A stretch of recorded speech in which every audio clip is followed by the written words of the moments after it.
What are we calling this? Is this a podcast? Red. It's Flash. We are good to go. Hello, everyone. Welcome back to Reddit Talks Clash, the podcast hosted by the moderators of r/Clash of Clans. We are here for our last episode of 2023, recording on the day after Christmas, after a big update, a new event, a ton of stuff to talk about. I am joined today by Congressman Coolrick and Spencer. My name is Sam, and yeah, we've got a ton of stuff to discuss in this episode because the latest updates, the latest Town Hall 16 update, has spewed a ton of happiness, anger, and many emotions into the community, all of which we're going to be diving into. But firstly, Town Hall 16 aside, after that, we got a new event, the Cookie Rumble event. So, let's go over the basics. We got a new epic hero equipment in this event, which you can purchase through the event shop with cookies. We got more ore in the event shop. We got an exclusive skin, and similar to the Mashup Madness event in Halloween, we have another almost season pass with a bunch of free goodies, but also some paid goodies. Rick, what was your kind of thoughts on the event when you first saw it? I'm over it. I'm so over it. But only the second event and you're already over it? Like, so I'm over some of it. Like, it's cool. It's fun. I'm still doing it. You know, I'm still crushing every day.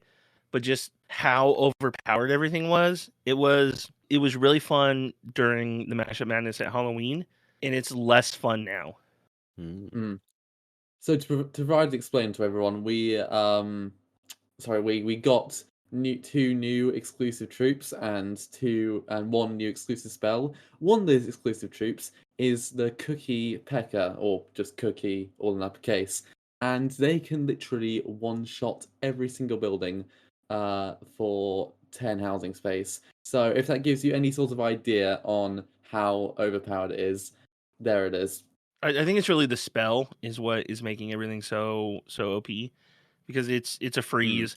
I don't actually know how the duration compares to a regular freeze, but it's a freeze that spawns Yeti mites. So it's essentially like a freeze and a skeleton spell. Mm-hmm. And it is stupid strong. Yeah. I've been getting perfect Legends days, and I'm not a good player. I was 80th in the world for only for a few seconds in Legends.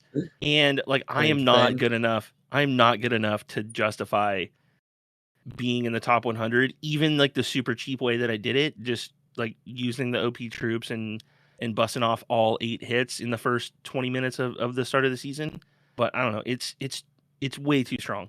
I mean, we all kind of enjoyed Lavaloon, right, when in the Mashup Madness event, and we kind of, brushed that off as, oh yeah, it was broken, it was silly, but it was quite a bit of fun, and like as a limited time thing, it wasn't the end of the world.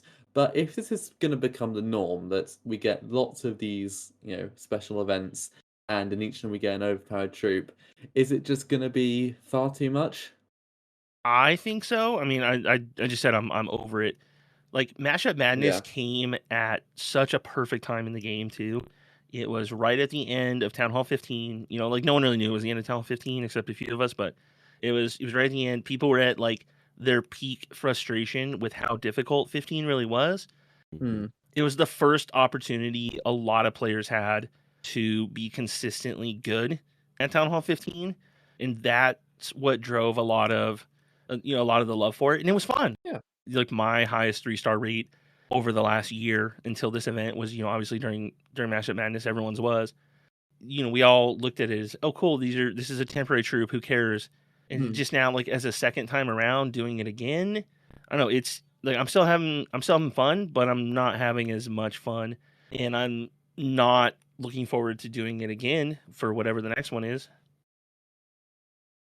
Yeah, and I know, I mean, considering the time in which, the time gap in which we've had these two events isn't very long, it seems like they're intending to push these out quite a lot more.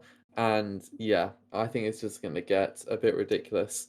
And another thing that changed from Mashup Madness was the introduction of a paid tier to the event pass. So it's $5 or £5, similar to the old price of the Gold Pass. and it unlocks you essentially at the gold tier for the gold pass, right? Have you two bought it? Yes. Yeah, I did. I bought it on one account. Yeah, just one account for me. Did you feel like it's been worth it? I definitely say it's worth the $5. Definitely not as valuable as the gold pass, but for $5, it's got some really good value compared to like the packs in the shop and stuff like that. Here's going to be one of the rare times like I really agree with Spencer, and maybe I'm more enthusiastic. Yeah. I think it's a great deal. Like, Mhm. the first thing I thought was like, is this just a roundabout way of giving us a diamond pass? You know, because like, 7 and 5 is Yeah. there's that $12, but it's not every month. And then if you look at all of the magic items it makes possible for you to buy, like even if it's just extra ore, which you can get a ton of ore. Yeah. If you package all that stuff in the shop for $5, people would call it the best deal that Clash has ever had. So I'm totally on board with a $5 event pass that's optional. Yeah. They really could have messed it up by putting a troop in there or so much cookie medals that you needed to buy the pass to get the gauntlet, but they didn't do Yeah, that. that And would have been so an issue. they definitely went a good route for the pass. Yeah, that segues us quite nicely into, I guess, the broader discussion for today's episode, but obviously still tied to Cookie Crumble. We got the Giant Gauntlet, the first piece of epic equipment, and, well, it's certainly divided opinion. So, obviously, it is currently a season or a seasonal event exclusive equipment, right? So after this event ends, we will not be able to get the equipment again for a little bit. Now it will come back in some form. It seems to be the trader will be selling it at some point. But either way, we've essentially got in-game mechanic which is locked behind a time-specific event. How do you guys feel about that? This is kind of the first time we've ever had something like this, where you really had to play the game to unlock something that everyone else has or has the potential to play with, you know? It's like putting a pet in the trader. I don't know, it just feels weird. Yeah, I kind of hate it. We've had temporary stuff in the past, but it always, obviously like the Christmas troops and spells and stuff, like they always go away and they go away for everyone. Hmm. So having something that's only available to obtain for a limited time and then goes away is new, and I'm still trying to figure out how I feel about that long term, because like we only know it's coming back in the trader for gems at some point. We don't know how much or when. We don't know if there's ever going to be a non-gem way to get it in the future either. So I don't know. It's definitely a change in philosophy for the game, and Hmm. long term, I'm still trying to figure out if I like it. Yeah, I think I'm in the same kind of space as it being uncomfortable, right? Because, I mean, in theory, I think it's a bit unique. The fact that we're getting a special item and a special event, yeah, that's a little bit fun in its own way. But then, when you think about the effort Supercell's put into the returning player experience, for example, automatically upgrading your buildings if you're offline for over, I think, either 90 or 100 days, upgrading your upgrading your troops, giving you even that free little daily login reward for 7 days when you come back now. It feels like they focus on the returning player experience a lot. Yet now their solution to missing out on an event, which will happen to a lot of people, it will happen not just people taking a break or for players that are going to return in the future. It's going to automatically happen for new players. Anyone new just isn't going to get the events, and then forcing them to spend gems just because they committed the terrible crime of not playing the game yet seems really quite odd.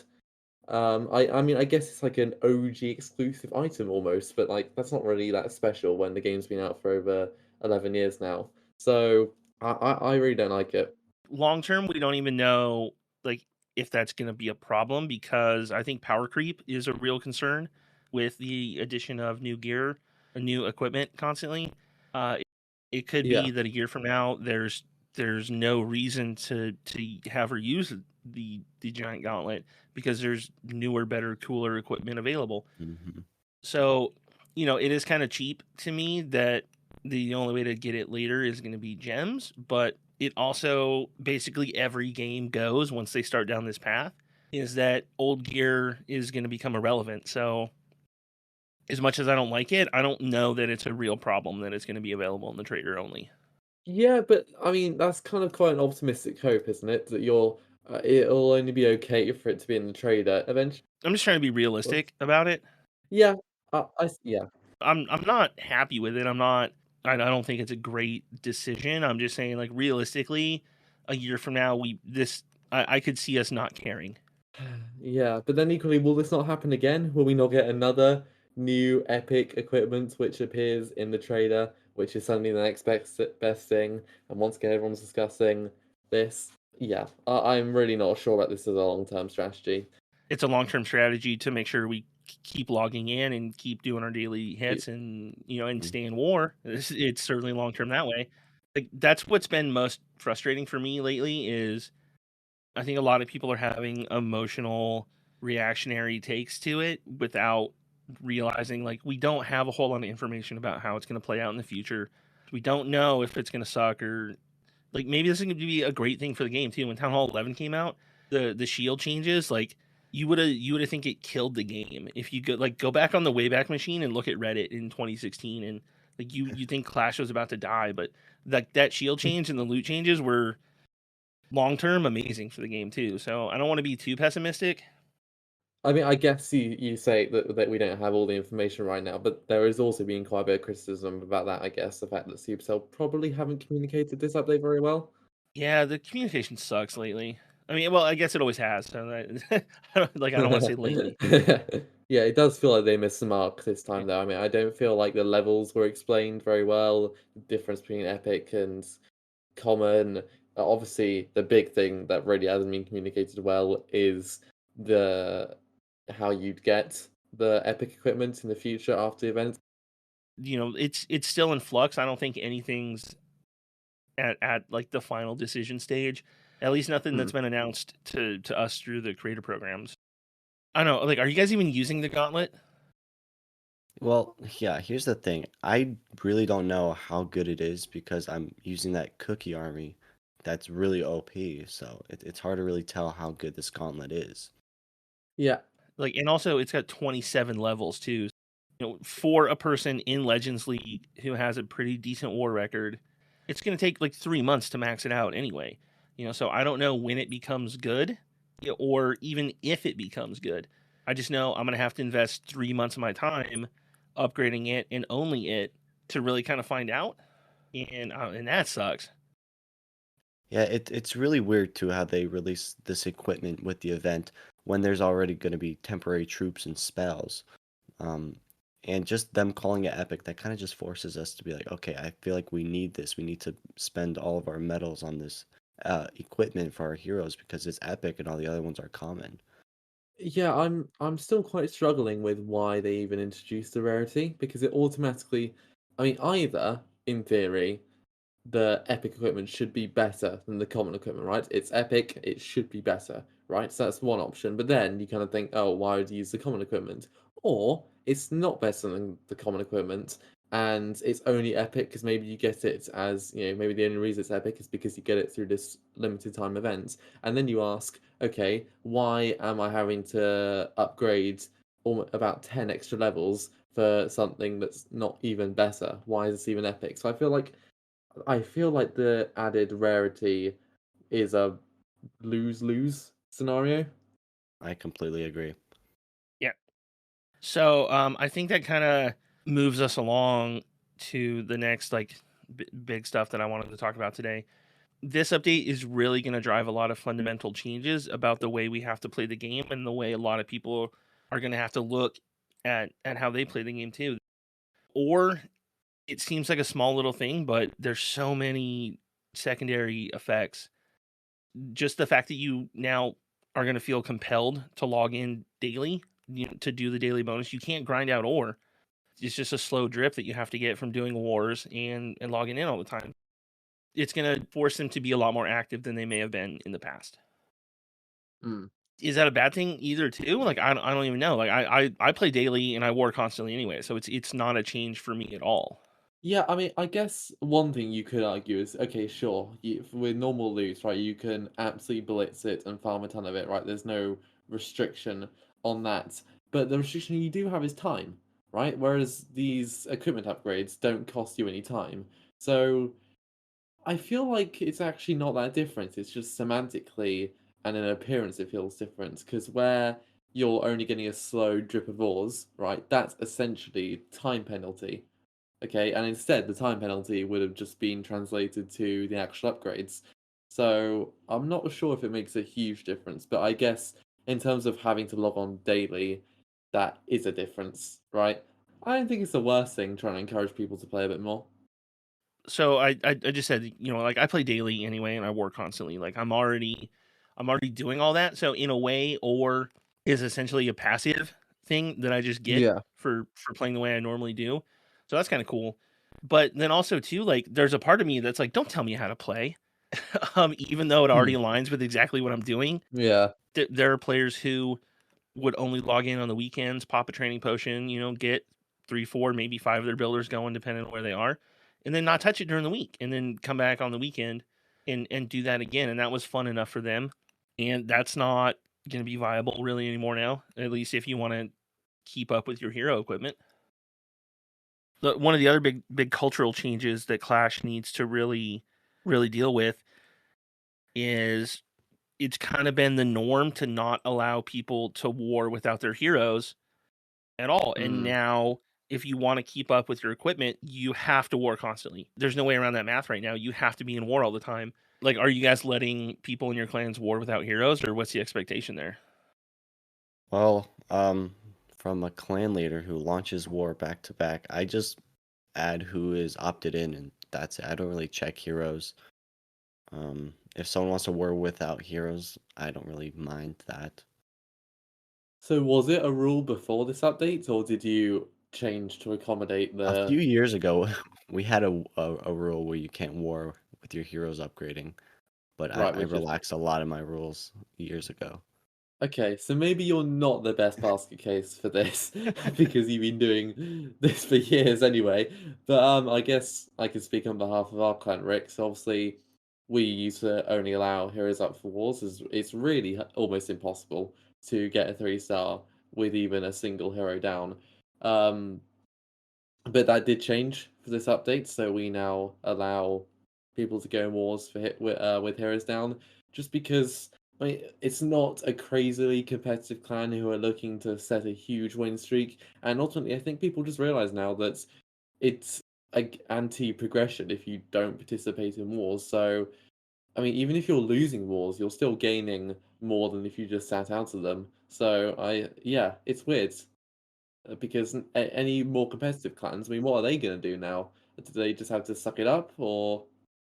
There's a lot of moving parts to make that decision too. How many people in your clan are going to be warring without heroes?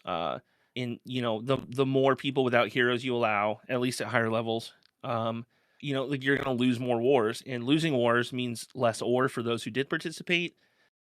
I just think people are going to have to rethink no war without heroes kind of rules. It's not something that's just a given to continue the same as it's been for the last 11 years. Yeah, I guess the main reason it's been a rule for so long is because it puts, in theory, both clans on a level playing field, right? The reason people enforce heroes in war is because, I mean, like I said, it's hard to triple without, but it ensures that at worst case scenario, the other clan has all heroes up, so it's just balanced. But if everyone's got slightly different hero arrangements, in theory, you could argue the kind of play isn't balanced. So yeah, it's really weird. Like when's the last time you cared about war loot? Oh God, never really. I Yeah. mean, maybe a little bit recently because I've been wanting Yeah. just more Dark Elixir to upgrade my heroes, but apart from that, no. Yeah, like I haven't cared about the war loot since I was like, a Town Hall 9 on my main, is because it's been largely irrelevant. You can farm more faster very easily. Winning or losing in war was purely about the winning or losing. But now you have incentive to actually win and want to win beyond just the sake of competition. If you were a clan who just allowed people to war with whatever, you probably didn't care about winning or losing. But now you kind of have to. Yeah, and even caring about loot. I mean, I literally, like I said, I did not care about war loot, but I guess you could argue that's a good thing. I guess you could argue that it's a good thing that you actually have to care a little bit more about war. But in this kind of intermediate stage where no one has maxed heroes and everyone's trying to figure it out, it is quite funny.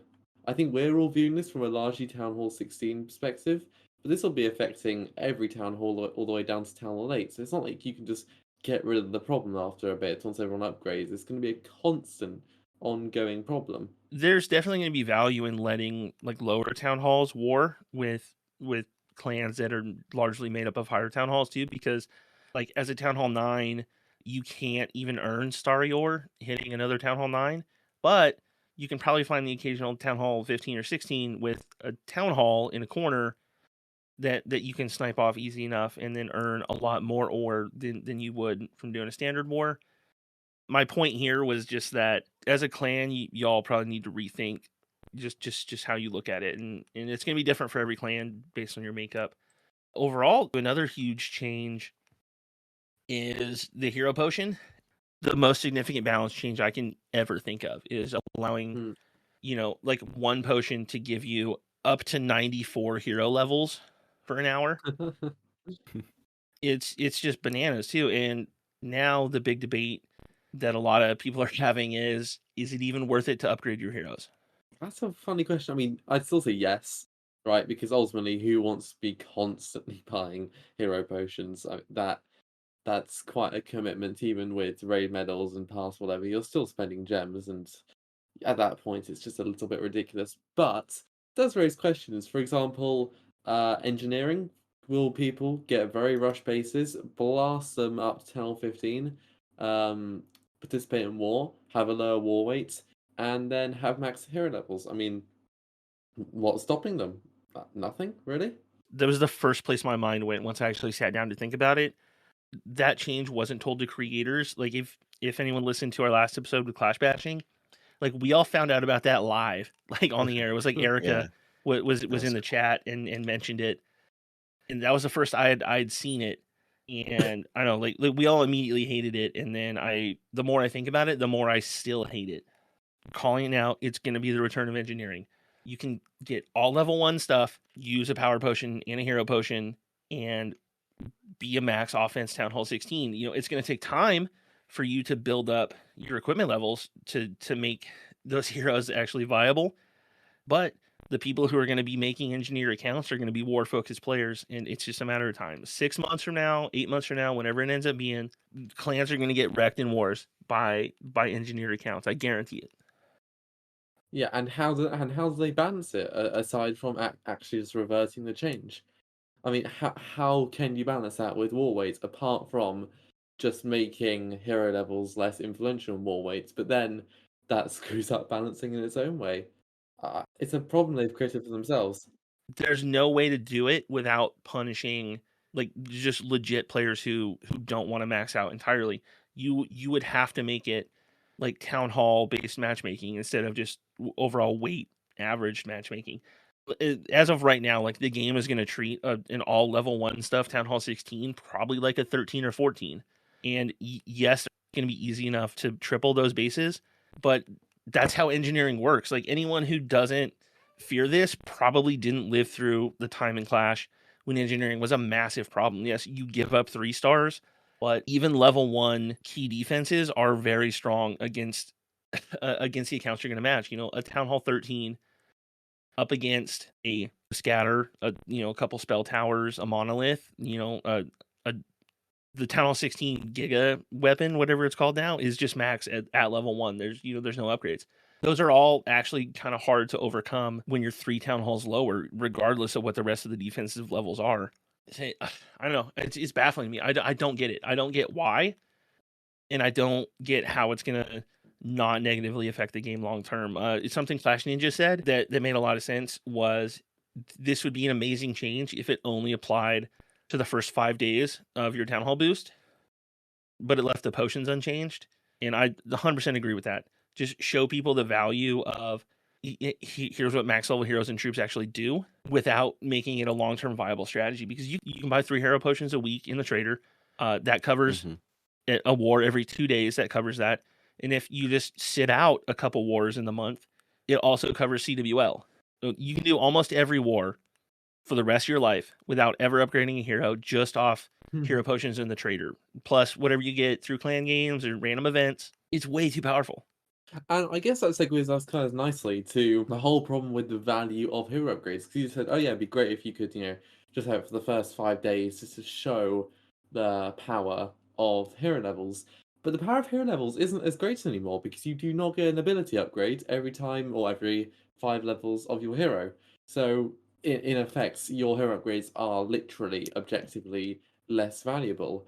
And despite that, we haven't had a Dark Elixir cost reduction. We haven't had a time reduction to heroes, despite the fact that, I mean, people will be wondering what's the point. I mean, before, there were always the complaints, right, about how, oh, I've got 10 extra DPS from this hero upgrade. Why is it even worth it? And the response was, well, yeah, it doesn't seem like much, but once you do all the upgrades, it's really important, blah, blah. It was easy to justify, right? But now, you don't even get the ability level upgrades, so it does make you actually question, God, why am I even bothering upgrading my heroes? I do still think overall it's important to upgrade your heroes. I think it dropped a couple pegs in priority though. You can slack a little, and you can probably get by with having the town hall lower heroes and still do fine. And no one wants to be reliant on hero potions forever. At least for a main account, a non-engineering war focused account. Like no one wants to always have to have a potion. But it doesn't feel as necessary to tell people like max your heroes first before you really start worrying about defenses. Yeah, I would just like to say that I just said that there wasn't a resource cost reduction for heroes. According to Ninja, there was for Talon Lakes 15, so point corrected there. But still no time reduction, right? No, it was a pretty decent cost reduction across mostly the lower levels, and okay time reductions across like the low and mid levels. Like overall time to max heroes dropped even with the 5 new levels, but not a whole lot. I think it dropped like about 20 days maybe total. I don't know. It wasn't really significant. I want to look at the math and see like total time to max everything and what portion of that is heroes. Like Town Hall 1 to Town Hall 16, a certain percentage of that build time is going to be heroes. So even with all the reductions across the board, heroes didn't get as much of a time reduction, and there's 20 new hero levels. So I kind of bet that as a percentage of your total upgrades, heroes are now a larger percent after this update. Yeah. And I guess it's not even just about the raw percentage of upgrade time, is it? It's the fact that upgrading a defense really isn't the end of the world, but upgrading heroes deprives you of a very, very vital attacking option. So it's even more important in that regard. Back to how ore drives activity. Like, are you going to be able to take breaks from Clash anymore? Like, are you going to feel like you're missing out too much on, the ore you're not gaining daily, or missing epic gear in these events?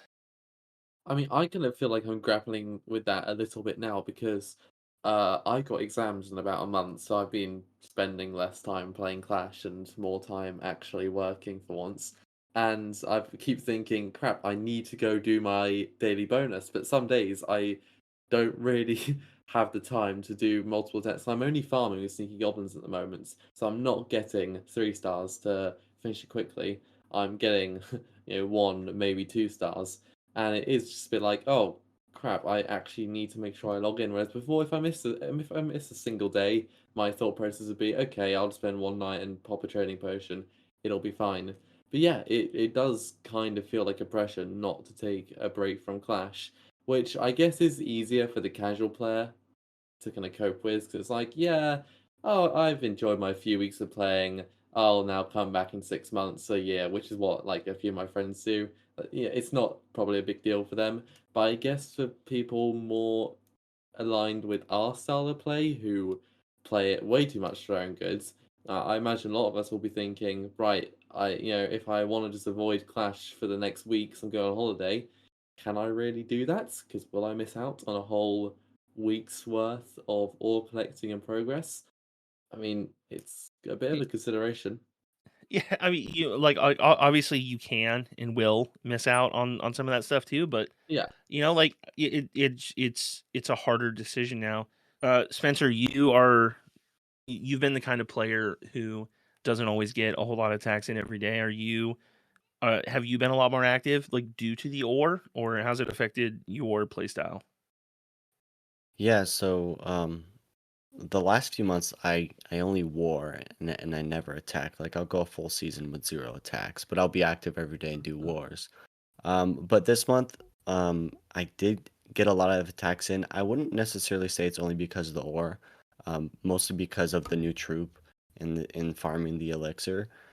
So we'll really have to see how it plays out next month. But one thing is I'm really a lot more conscious about the daily start bonus and how much ore I'm getting and if it's gonna be enough to allow me to upgrade something.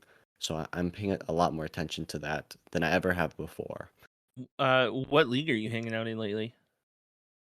Yeah, good to bring up. So I was in Legend League, and then the trophy reset happened, and I wanted to leave Legend League, and so this is my second day not attacking, and I'm actually missing out on the daily start bonus, waiting to get dropped out of Legend League, which does kind of suck. They really need an exit button for Legends. Yeah. I agree. What league have you been hanging out in, Rick? I guess you've got Max Heroes, don't you? So Yeah, that's been yeah. less Oh, of dude, a- I tore through Town Hall 16. I'm down to like Yeah. traps only right now. Like Wow. I probably didn't talk about it too much on the podcast, but I was like stocking up for all 14 months of Town Hall 15. I stopped using magic items entirely, and I bought all the decent deals. So I like day one of Town Hall 16, I had Max Heroes, I had halfway to the pet.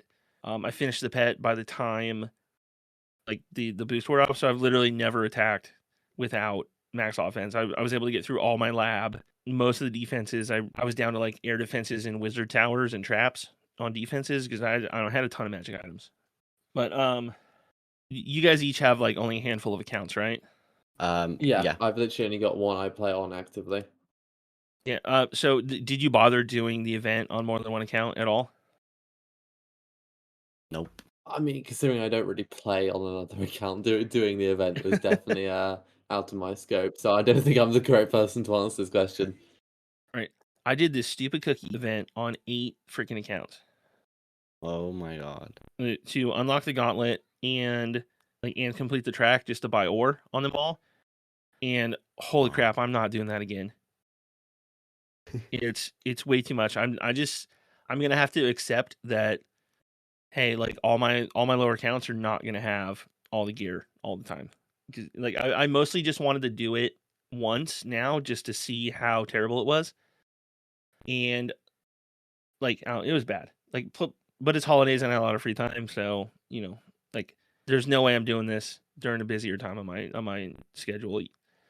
But also I don't know, it's not that big of a deal too because my alts are like permanent lower town halls, most of them. I have a permanent 9, a permanent 8, 10, 11, whatever.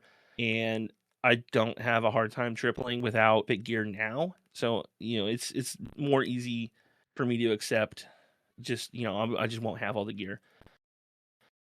Yeah, but also too, like, man, if this is the way the game's gonna go in the future, like having the people who have multiple high level accounts, that's not gonna be very feasible anymore for long term, I think. Yeah, there equally are the people who actually have high level long term accounts, the people who could probably afford to keep up with this kind of activity. I mean, if you've, say, got 2 max Town Hall 16s, I mean, imagine almost no one has that now, but say people who had, say, 2 max Town Hall 15s when that was max, I mean, that's already a lot of time you spent putting into an entire another account. So are those people really the type of people who need to worry about the extra commitment? I mean, 8 accounts doing the special event on is ridiculous, but in general, I feel like that section of the community is probably the section most prepared to kind of weather this extra activity, as I imagine they've been putting well enough in already. Yeah. It's also, like I don't want to come across like I'm saying that the game should be balanced in a way that caters to people with multiple accounts because obviously it shouldn't. Like Yeah. people with more than one account are, a very small percentage of the overall player base. It's the reason why we don't have a lot of nice features like rearranging our Supercell IDs and stuff. It's 'cause it's not worth the investment. So, it kind of sucks a little bit, but I think it's reasonable. Just something we just gotta have to eat that one. Yeah, I don't think you can complain overly. The thing that I'm mostly concerned with lately, how long will it take to max all this gear with the limited amount of ore we can actually earn? Like I'm a Legends player who wars constantly. I'm getting basically the max amount of ore possible. And I'm starting to look at the charts people are putting out. And I'm looking at, with just existing equipment right now, I'm not going to max all of it until the end of September.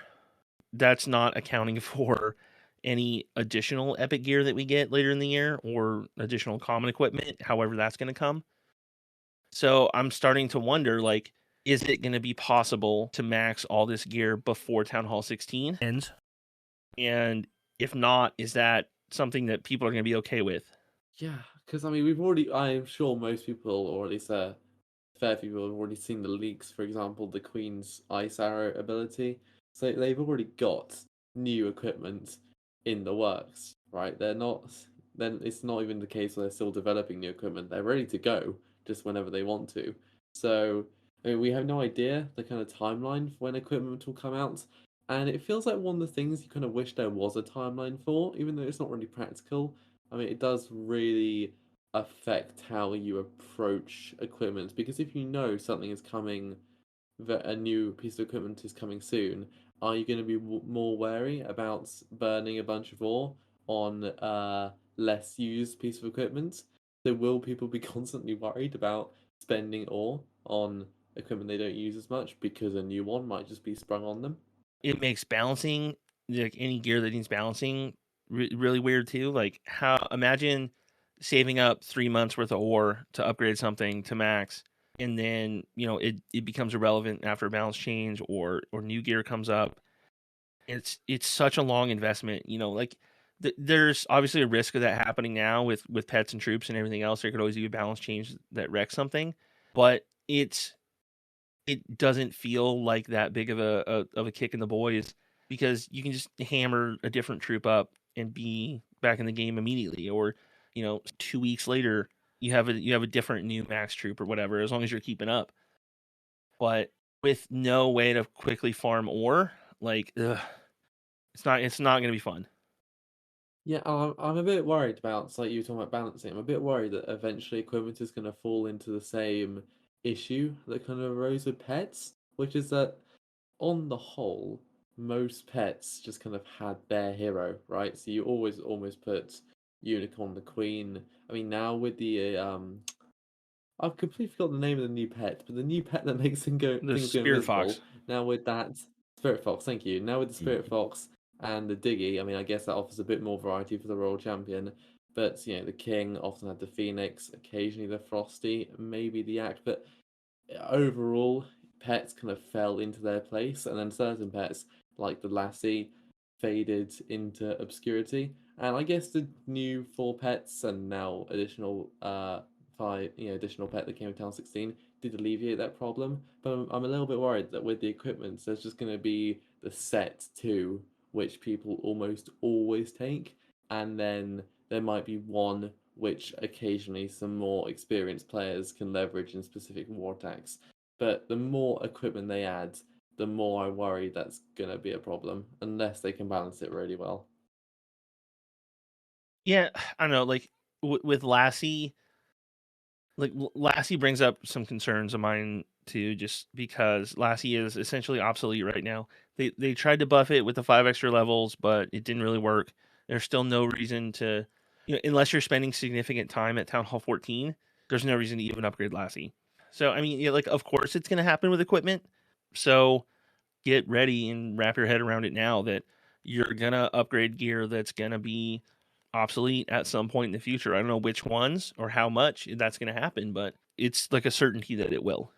Yeah, and I guess you could argue we're crying a bit about it because, I mean, the same could be applied for troops, right? You could upgrade a troop, like maybe the Valkyrie, for example, and almost never use it. So I guess you could argue, okay, you just kind of got to accept that not everything is going to be useful all the time. But I guess it's just maybe the time commitment or the Yeah. play time The, commitment that comes in with the equipment. Yeah, like I agree too, because like you haven't spent a significant amount of time like focusing on your Valkyrie.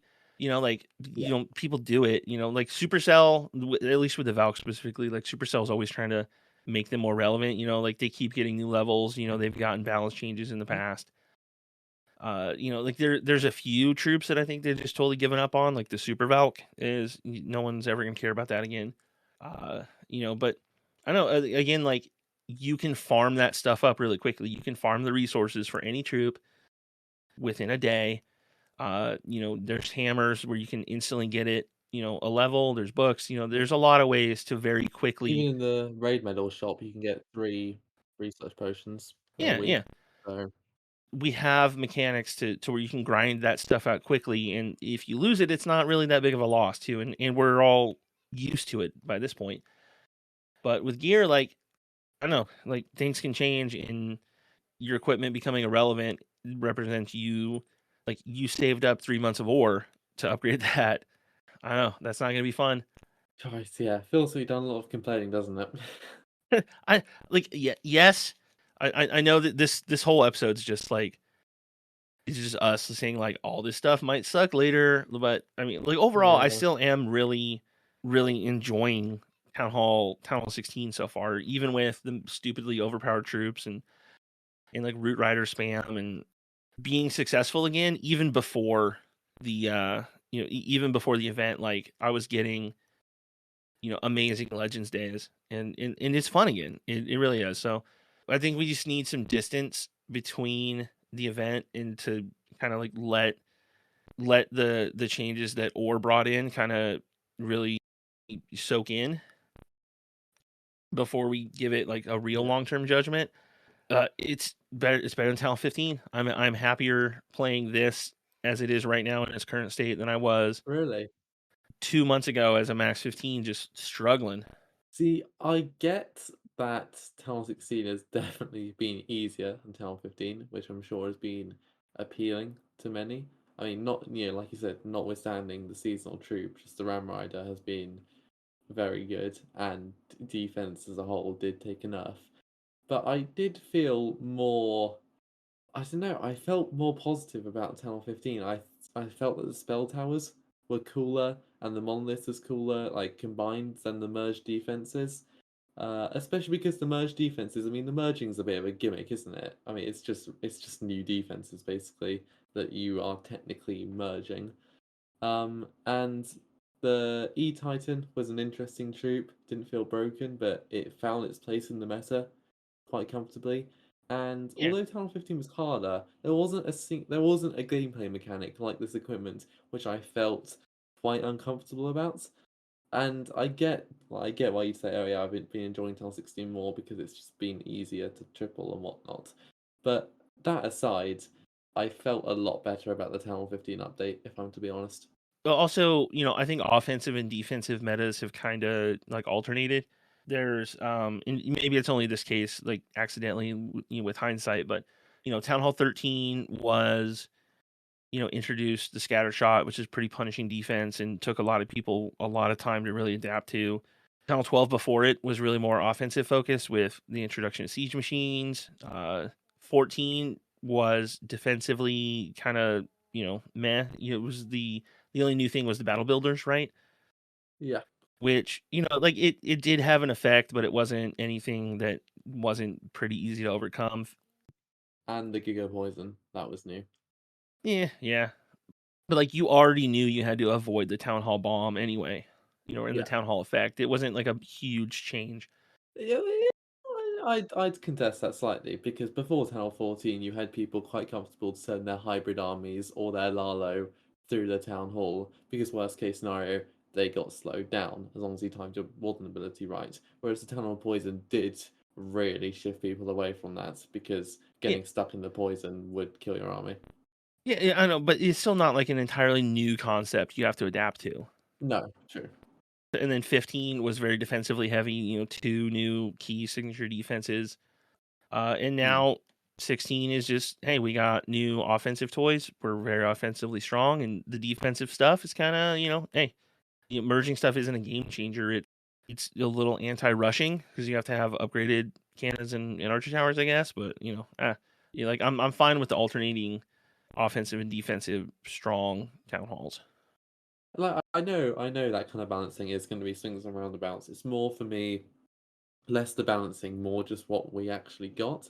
And in theory, I'd be much more excited about hero abilities than I would be about, say, the monoliths, right? Because I actually, if we just get rid of all the crap we've been talking about today, overall, I quite like the hero abilities, and I think they're all quite cool. And I think a lot of them have quite a good niche. I'm actually quite a fan of them.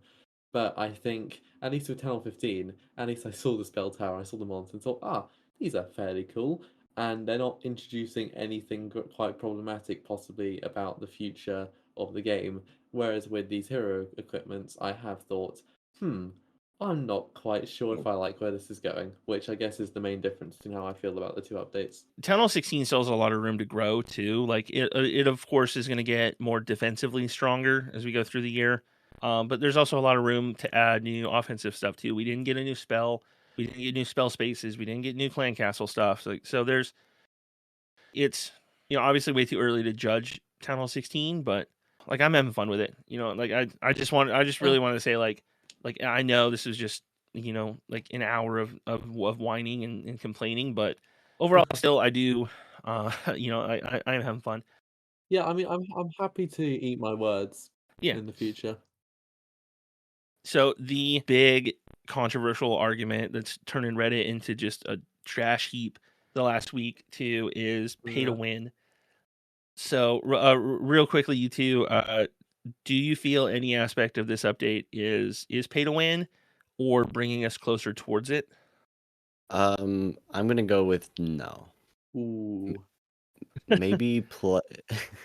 I see a lot of people saying like pay to win or all these different words. It's a lot of play the game to play the game, which is fine for a game in my opinion. Yeah, I think most of Reddit needs to grab a dictionary and look up what winning actually means. Like none of this stuff is pay to win. Even considering the gear might be put in the trader later, like I don't know, it's not pay to win. It's closer on the spectrum there, but there's still like going to be a hard boundary that the game hasn't crossed. It's not pay to win. Anyone who said the word pay to win is dumb.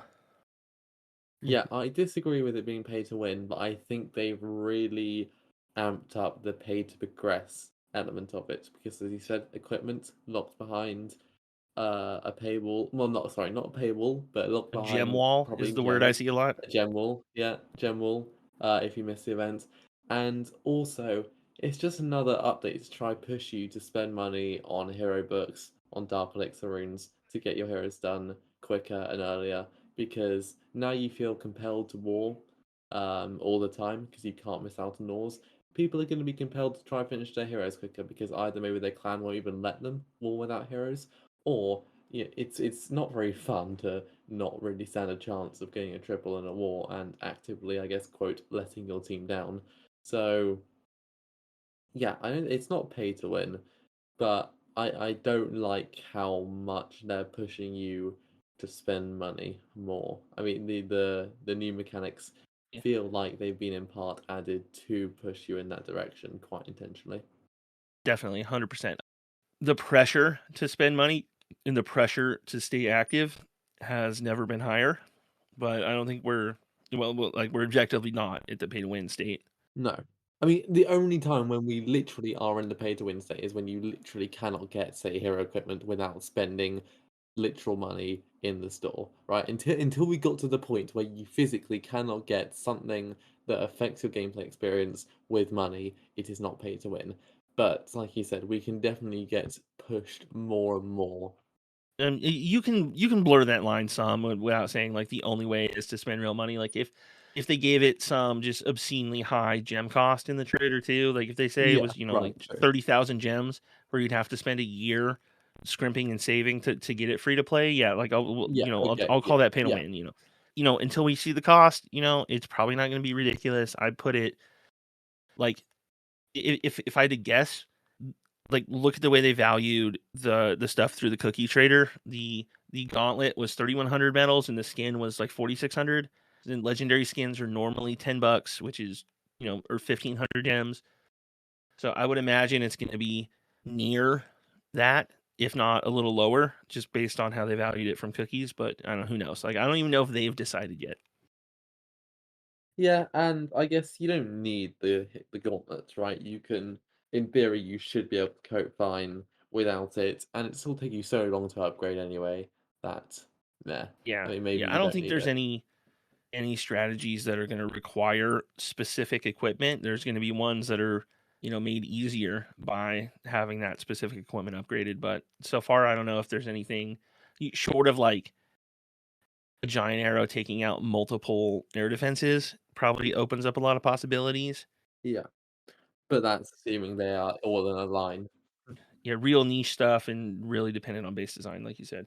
But I do think there are things that like have to change in the game now, in reaction to what War is doing. I don't. Do you guys think we like having heroes available to use while they're upgrading? Is that going to be a must? I prefer it, but it's not going to be a must. It will never be a must for Supercell. It will not Well, happen. yeah, here's the thing. I'm not gonna say, yeah, just give us heroes while they're upgrading. It makes sense we don't get our heroes while they're upgrading. What I think they should do is just really reduce the time for hero upgrades and the amount of hero upgrades. Like divide all by 5 for each town hall level. I think that would be a really simple, easy fix. I know. There's I just know. way too many levels.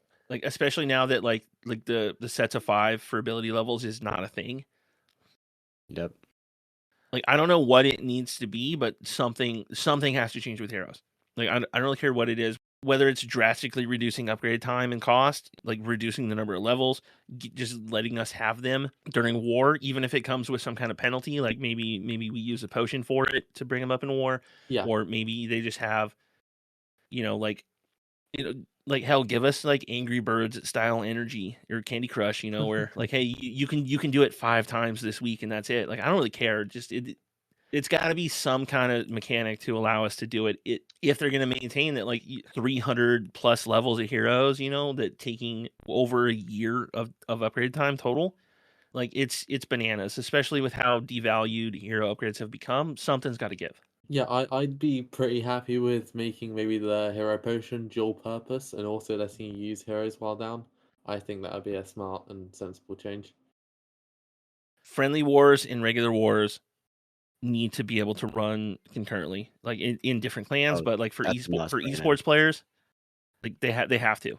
Yeah, I'm actually a little disappointed that didn't come with the update, or before the update. Like, I mean, I can only see it as an oversight, it's not intentional. I mean, I think the only reason it's not already a thing, regardless of hero ores, is just because I assume it's a bit of effort, which they never felt compelled to do. Because it works for Clan War League, you can participate in Clan War League and play Clan War for, I assume, a similar reason, so that pro players can do their wars while engaged in a 7-week CWL.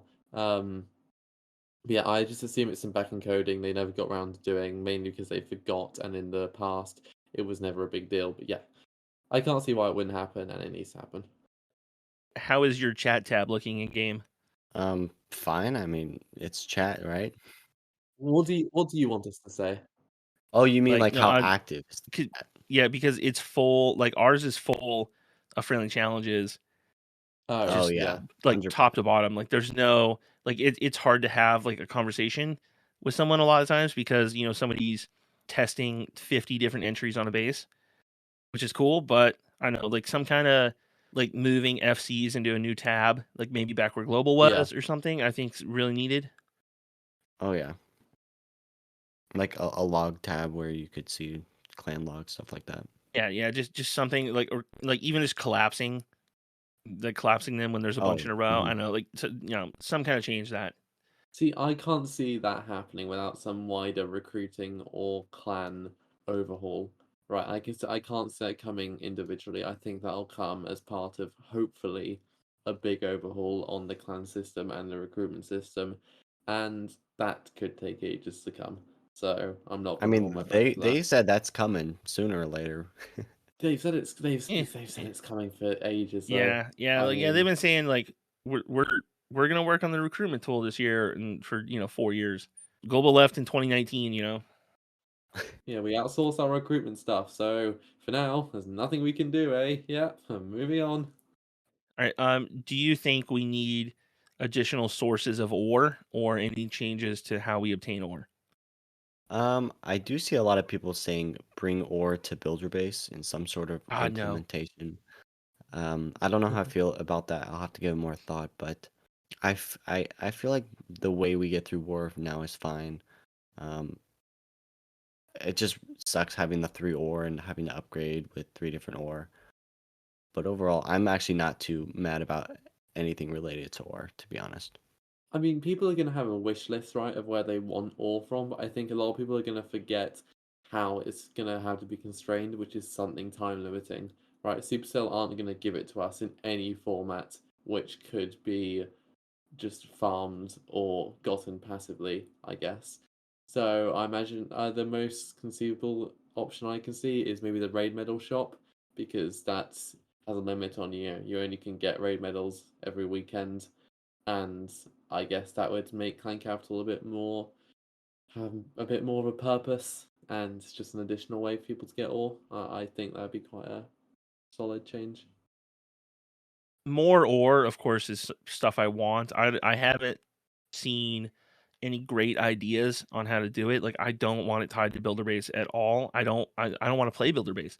I have 2 push traps left, and I'm a max builder hall 10, and I'm never gonna touch that thing again until builder hall 11. Like, I just want to be done with it. I don't want to feel forced to play a game mode I don't enjoy for ore.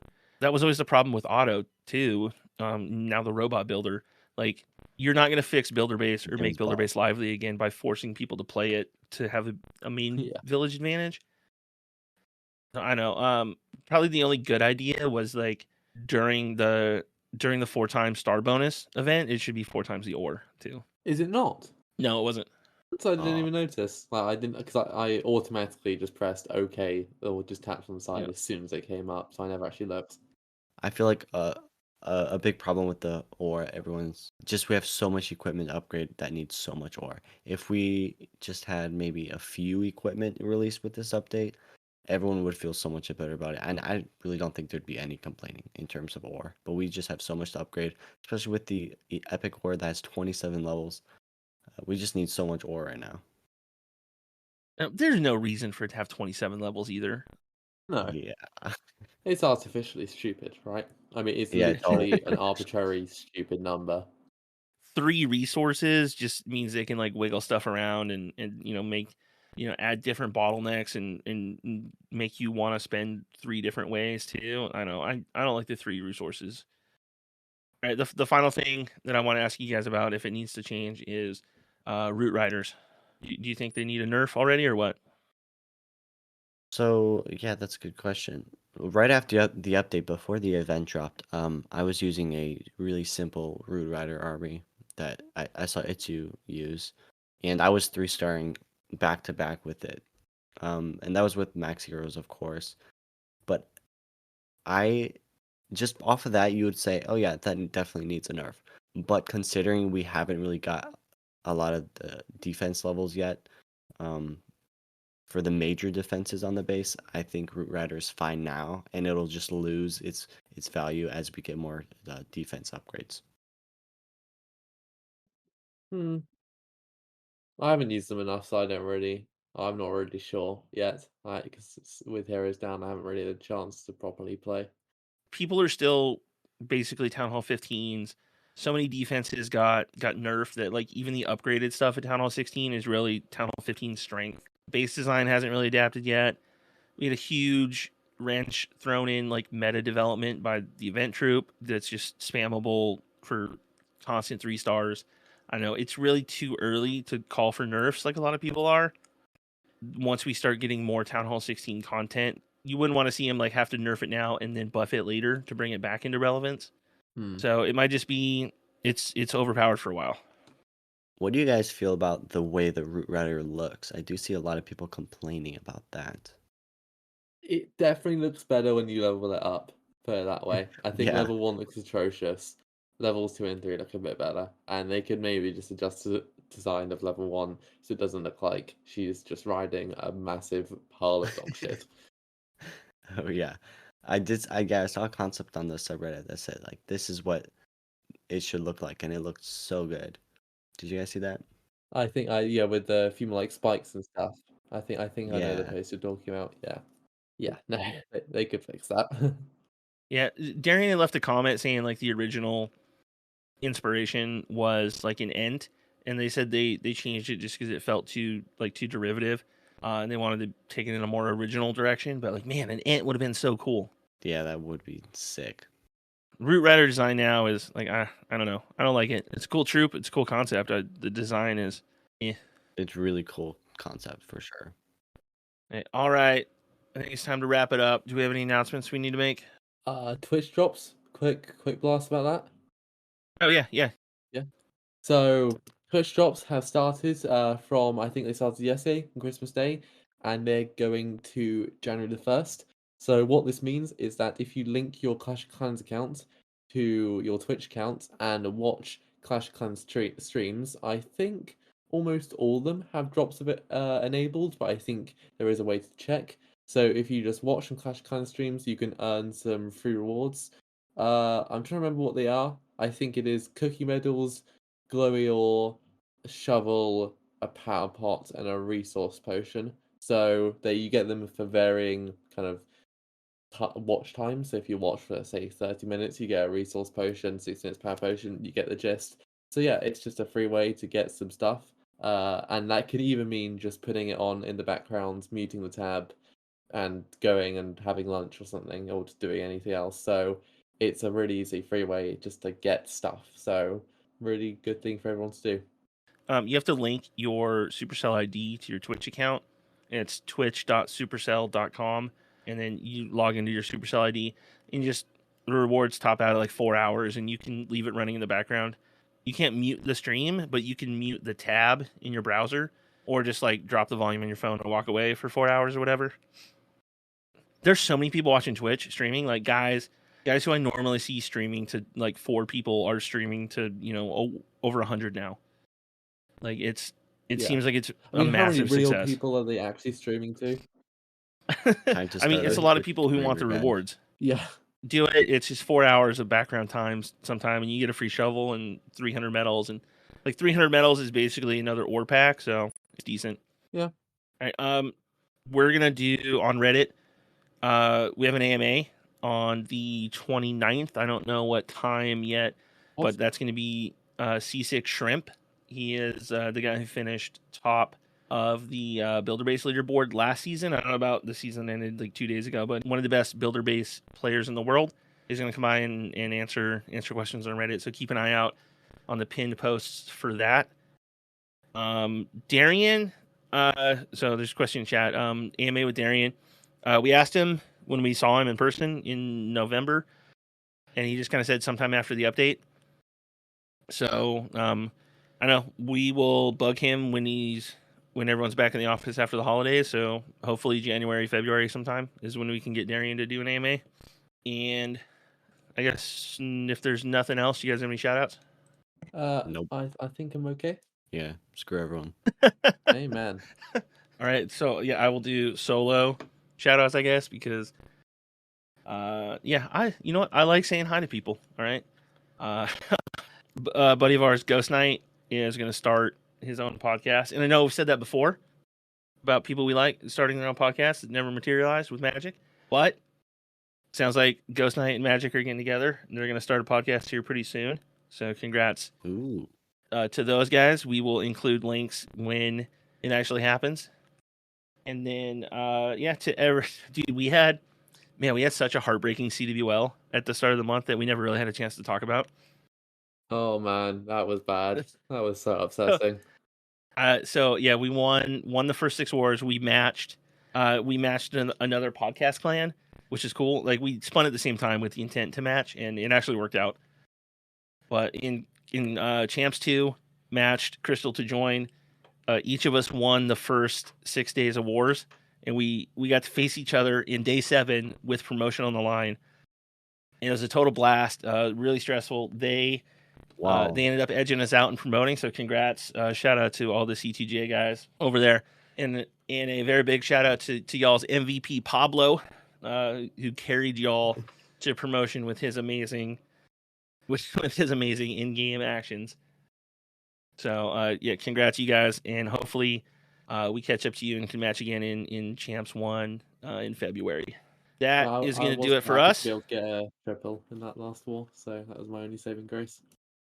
Yeah, dude, it was really it's bittersweet. Like if we had to lose promotion to somebody, I'm glad it's like friends, and they got to finally promote.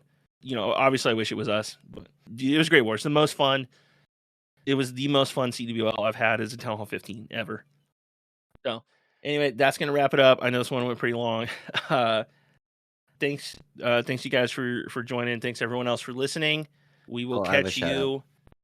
Oh, all right. Spence has a shout out that I will edit in before this. Shout out to Sam and Rick. This is our second year doing the podcast, and this is our last episode of the year. That reminds me, So, we've got here's a to year special 3. episode hopefully coming in the new year, which is hopefully going to be making fun of Spencer. No. So, Among yeah. other things. Oh, Spencer, you've reminded me. That's brilliant. Oh, great. All right. Bye, everyone. Thanks for tuning in. Yeah, that'll probably be. Whoops, the recording ended a little prematurely there. Sorry about that. But just to wrap it up, next episode we're going to record in January. We're going to call that the start of Season 3, which has no real meaning. Maybe just Year 3 might be a better term. We got a new logo coming, new hosts, new guests, lots of great stuff planned. Let us know in the reviews or the Spotify comments what you would like us to tackle in 2024.